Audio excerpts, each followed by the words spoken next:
Right now, the U.S. is dangerously close to reaching its 900th measles case as the virus continues to spread. 2 children have died in Texas. Our Erica Edwards asked the CDC's deputy director about that in an exclusive interview. You've spent a good amount of time here. What are you seeing on the ground right now related to the measles outbreak and the response?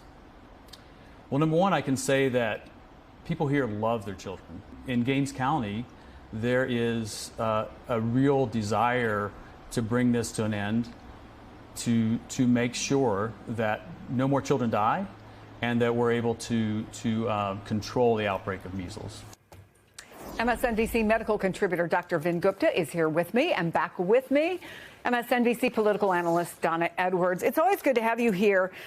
So 663 confirmed cases now just in Texas of measles.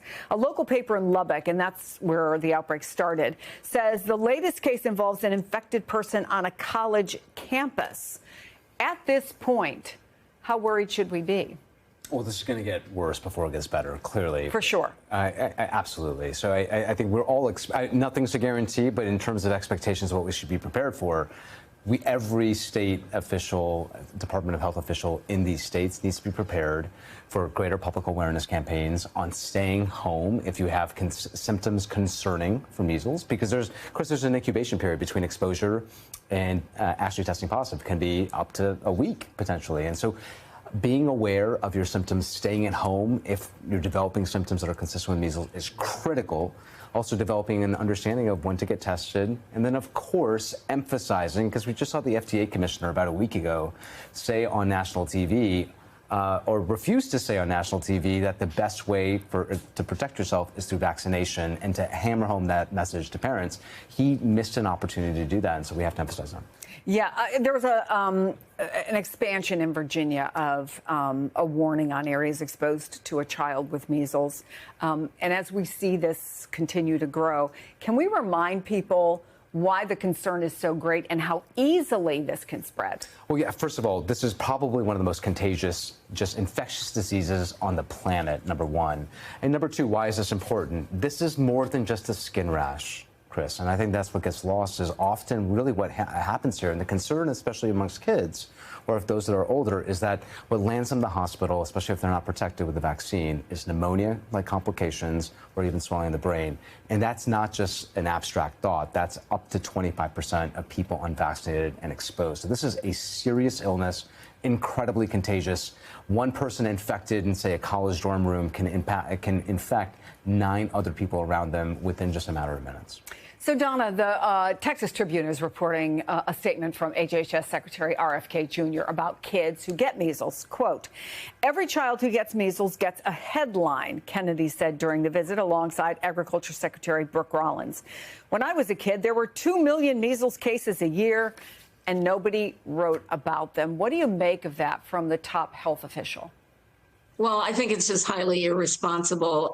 When he was a kid, I was also a kid, and the United States was engaged in a very rapid school-by-school, community-by-community vaccination program, which resulted in many years of very, very few measles cases in this country. And so it's so irresponsible. And, you know, what he puts out is that, you know, parents should educate themselves. Well, the internet is filled with disinformation about the way measles spread and the impact of vaccines. And so it's actually his message coming from HHS is saying that the federal government doesn't believe that this is a problem. And that's a really bad message to send to parents and communities. And after all, shouldn't 2 deaths of children be a headline?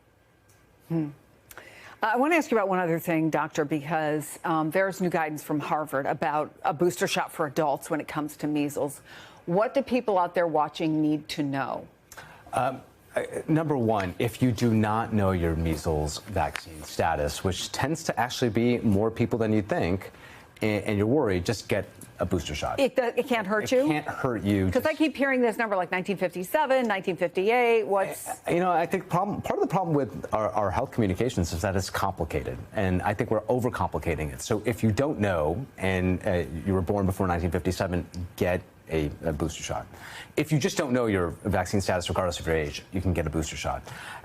There is this concern here that if you got the measles vaccine, say, between 1958 and 1989, was that an effective vaccine? If that's you, and you don't have titers, because many of us have titers proving immunity, if you're concerned and you know that you got 2 shots, you can prove your immunity by getting just a simple blood test the next time you're seeing your doctor. If you don't want to hassle with that, you can get a booster shot.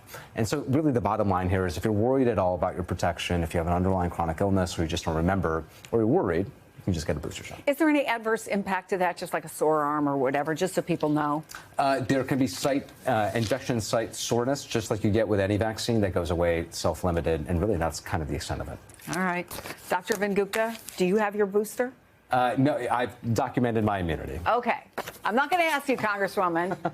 I got it. See? Look at that. Congresswoman Donna Edwards, who practices what she preaches, and Dr. Vingupta, love having you in studio.